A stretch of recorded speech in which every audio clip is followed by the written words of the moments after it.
Welcome to the Motivational Midwife. My name's Lynn Jones, and today we have an interesting podcast around hypnobirthing with Nancy Keane from Katharine Graves Hypnobirthing.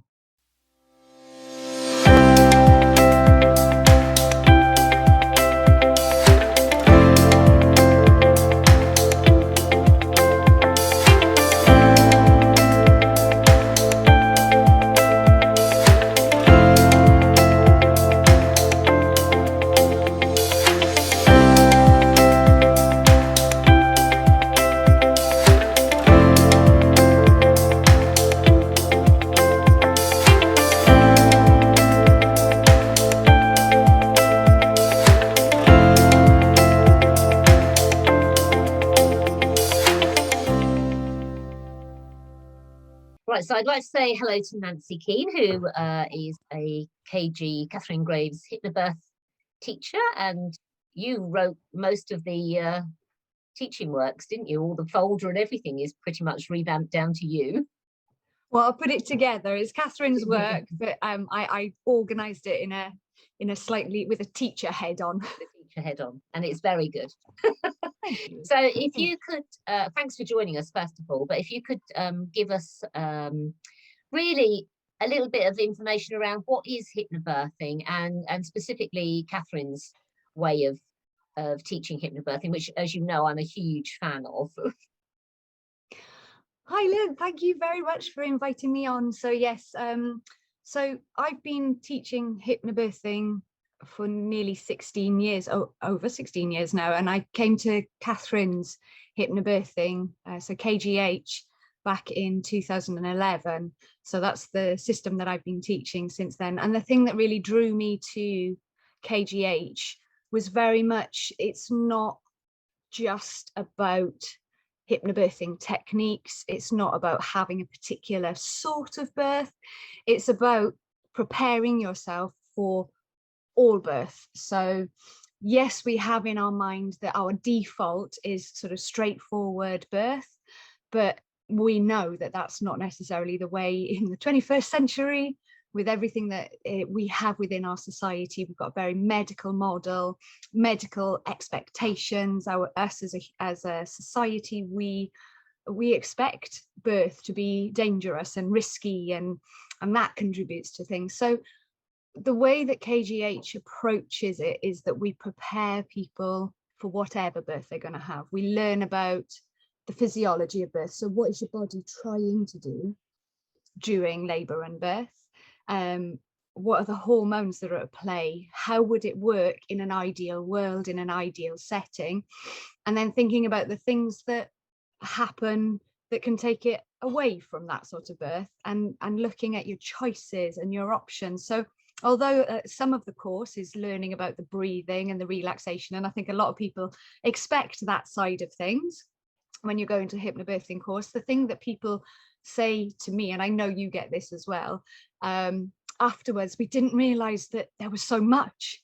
We got so much more than we thought we were, signing up for, because we talk about choices, options, rights, where you can have your baby, when you can have your baby, who's with you when you have your baby, and all of those different things. And I think with KGH, it's very much about that almost holistic approach to the education around preparing for birth, not just the birth itself. Yeah, and why do you think that undertaking that sort of course for anybody is useful, as opposed to just maybe a little NHS antenatal course? Well, I think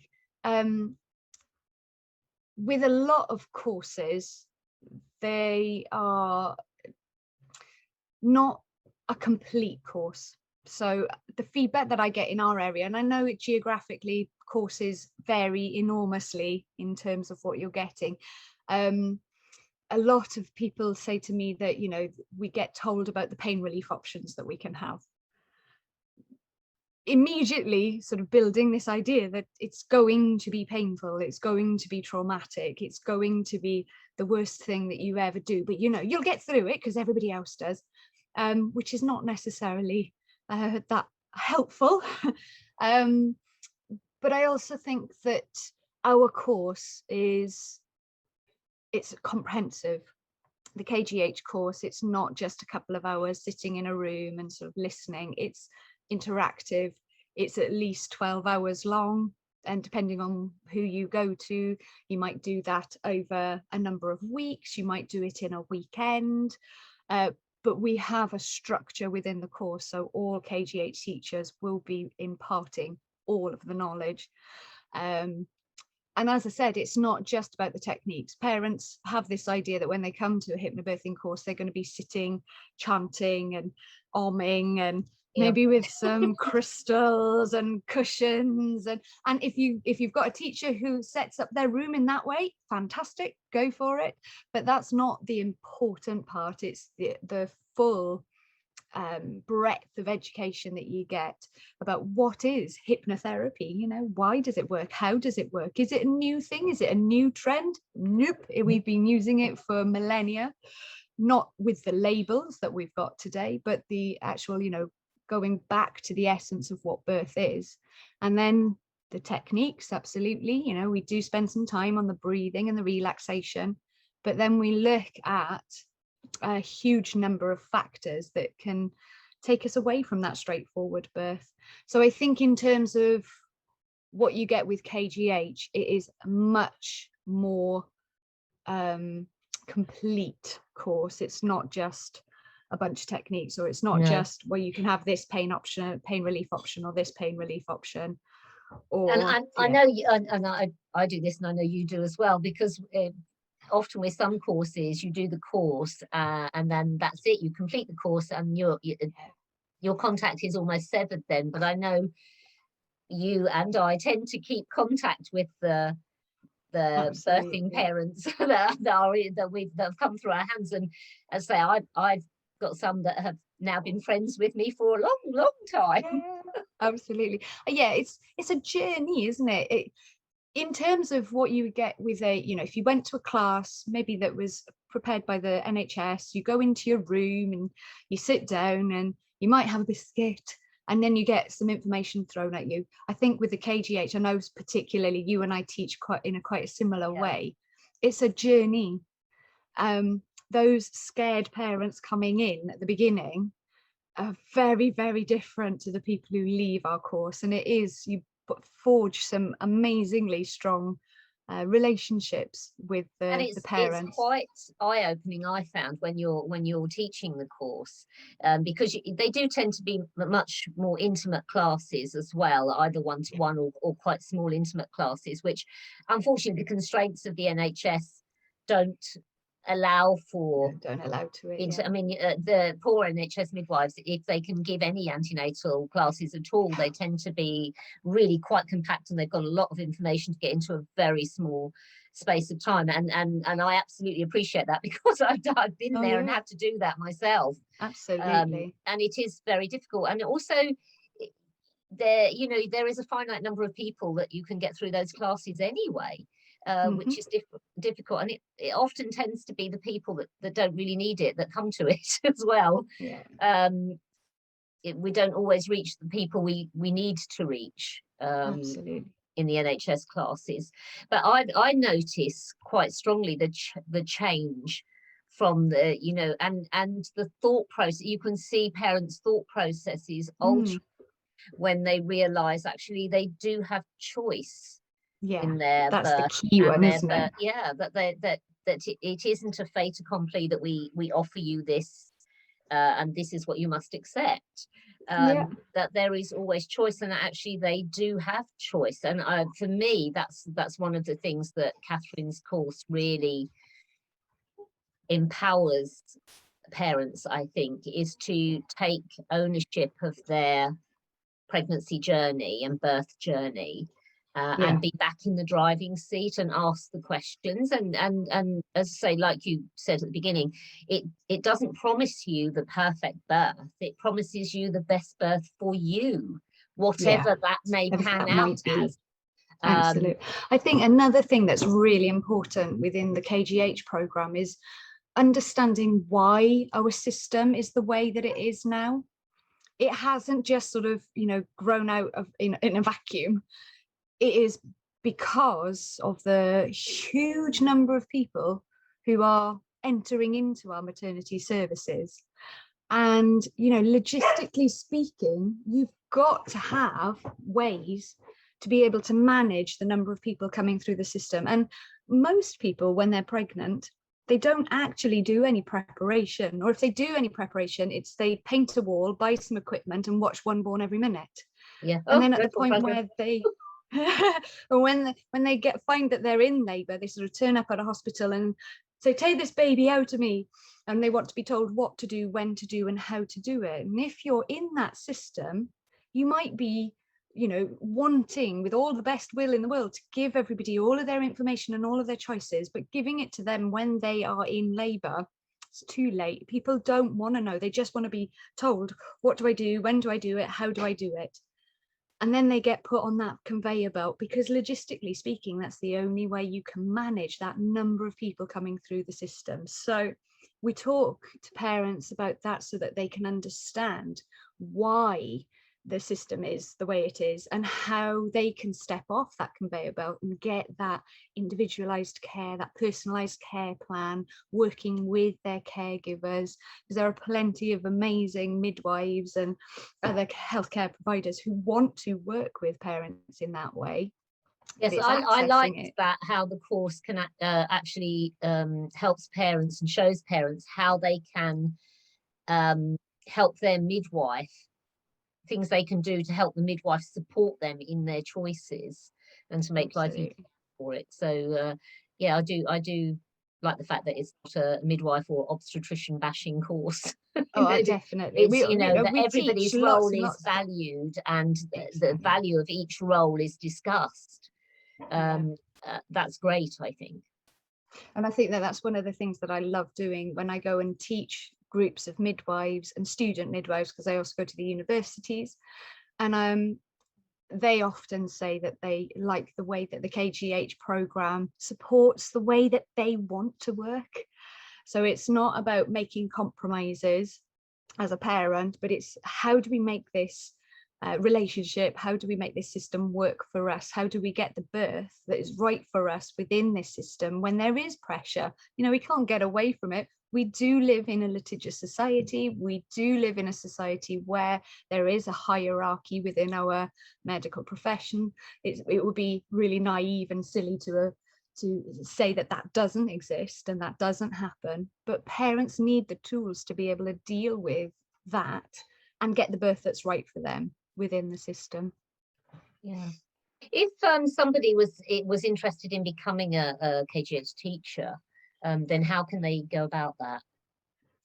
So if they go to the KGH website, there is the teacher training. So if you are a lay person and you fancy doing that, there are the courses for teacher trainer. I know a lot of them are online at the moment, but we are doing the occasional face-to-face group. And if you are a midwife or a student midwife, and you're interested in getting us to come and do courses within your trust, you can get in touch with Katharine at the office, so Katharine Graves, the founder of KGH, and get in touch. Again, all of that information is in the KGH website. And I'll put a link to the website in the comments bit below, so that people can go straight there. So that'd be fantastic, because I know after I'd done my training and when I was teaching at the university, I know we did several several courses for the student midwives. So certainly it's useful if students, I think, have a midwifery society or a student society, that they could maybe put that forward as potentially as something their society might like to do. Because am I right in saying Katharine usually gives quite good rates for things like that? No. I can't remember now how much it was, but I know it was affordable for students. Absolutely. It was affordable. We had big uptakes of it when ours came. Absolutely.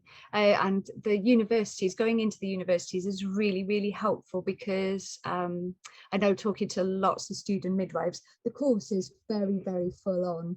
And you have so much that you've got to learn in terms of, you know, And things. it's 2 days as well, isn't it? It's two Oh, full-on absolutely. days. Two, you know, so Yes. Teach from 8 till 6 on 2 days. They're yeah, nice long days. But unlike university and being, you know, a working qualified midwife, we do actually have tea breaks, yes, and we do actually have a lunchtime yes, and we do and actually get to go to the biscuits. toilet.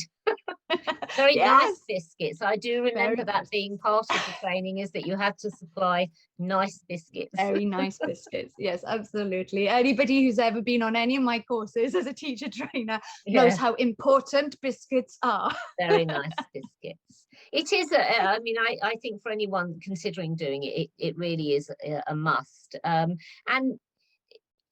the other thing is, what do you, I mean, I kind of know the answer to this question myself, is that I often get asked by students and midwives, well, you know, is this viable for me to run as a business alongside training or um, being a midwife?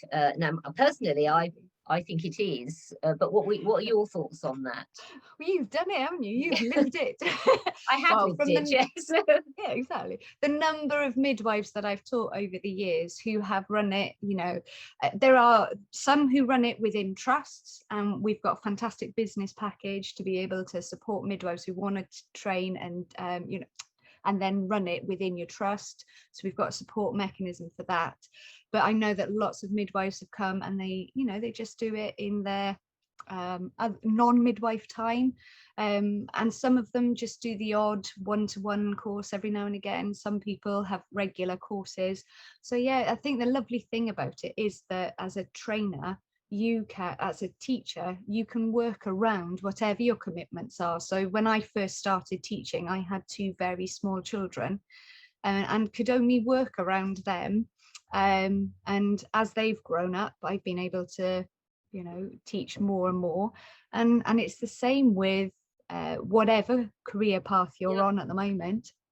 So yeah, yeah, it because fits I beautifully. I think so. I mean, you know, outside my midwifery role, I'm a holistic therapist as well, as you know, Yeah. and I've Yep. always managed to just fit those appointments in as and when I want to do anything extra. And certainly, the pandemic definitely made us all look very much at how you could deliver those courses. And although it was Yeah. a challenge doing them via Zoom, Yeah. to be fair, I just did one-to-ones via Zoom. I didn't do any groups via Zoom. But the feedback I got was actually it wasn't too bad. It worked quite well. Well, Um, I've done quite a few groups now, and I mean, I keep them small. So when we were doing some of the midwifery ones, they were large groups, and that's every teaching has its own challenges. But when you're teaching 50 and it's on 3 screens, that can be, you know, a bit yeah, challenging. But I was worried because I didn't know whether I'd still be able to get the same sort of interaction, and I can. You can still do it. But when I'm yeah, teaching parents, I keep the groups small, so maybe 3 or 4 couples at a time. And I was worried to begin with that parents wouldn't get that same camaraderie that you know you get yeah, when you're face to face, yeah, and they're in the group, in the breaks and things, they have chats and they'll keep in touch with each other. I was really quite worried that we would miss out on that. But the feedback that I've had from my groups has actually been really positive. They've got everything that they would have got face to face, and they've still got the camaraderie from the other people in the group as well. So I was very skeptical to begin with, but actually it works brilliantly, and now I really like it. And even when we yeah. can go back to face, I'm going to continue because I keep getting people booking onto my courses from all over. So That's the I've thing. taught a I think, number of people you know, the down in ability Kent. to make it more Yeah, accessible. accessible, Zoom has exactly. definitely made it, and for me, um, it actually gave me more flexibility Yeah, because if because I often do mine in the evenings because it fits in with other people, you know, the parents' work yeah. pattern. Hmm. And I found actually then that was less commitment for me, to be fair, because I didn't have to drive somewhere and then do the couple of hours, 2.5 hours, 3 Parents love it hours, as well. and So then when come back. So, you know, if you're doing exactly, 2.5, 3 hour session and you're yeah, not starting till 7 o'clock, yep. you know, there's 10 That's a o'clock, late you're night when getting you're back. pregnant. Yeah. Whereas, of course, if Exactly. you're doing it via Zoom, then really you just shut up shop and that's it, isn't it? And the parents seem to love it as well, because when I was doing them in my home, people have to come and travel here, and they have the same as what you're saying for you, but you know, vice versa. Yeah.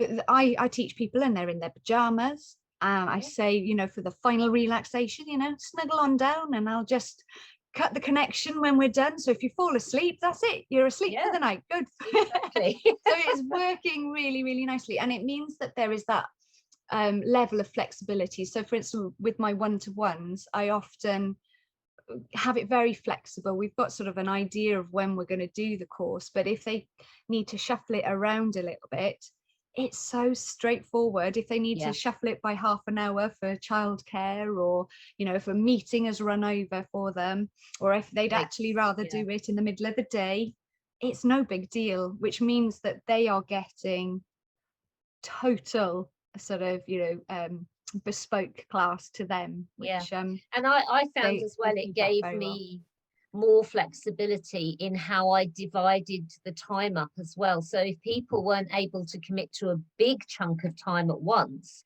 I could actually subdivide it again with very little effort. So you could almost chunk it into hour sections and do it if that fitted with what they wanted more so, you know. So it, whereas actually the practicalities of going to someone's house for a much shorter session, that's not quite so feasible. But especially online, when you've of course, got children, and you know, you've got yeah, to think about childcare and everything as well. So yeah, it's actually been a really good baptism of fire, yes, because it definitely. was to begin with, but actually it's been really, really beneficial in the long run. I am very excited about having face-to-face classes again. Yeah, But it it is just quite nice. it means I that think you've got the challenge, extra. I think with the Zoom, where the face-to-face classes are better, of course, the way you're doing those more, some of the more practical elements, like some of the exercises we do within the course. I've managed to find ways I've of managed doing it. to find it, but I think sometimes they just work a little bit better in when you're sort of face to face, don't they? And they're actually in the room. It can be. I think there's very little that I would say that people miss out on with the Zoom or sort of the online classes. Yeah, And the benefits hugely outweigh any of the sort of cons, which is really good. Definitely. Well, thank you so much, Nancy. I really appreciate you giving up your time to do this, and I hope you know, students and prospective students and midwives watching will get in touch and do some training. It'll be great. Yeah, absolutely. It would be lovely. Thank you so much. It's so lovely to see you. And you. Take care. Take care. And there you have it. I hope you found that interesting.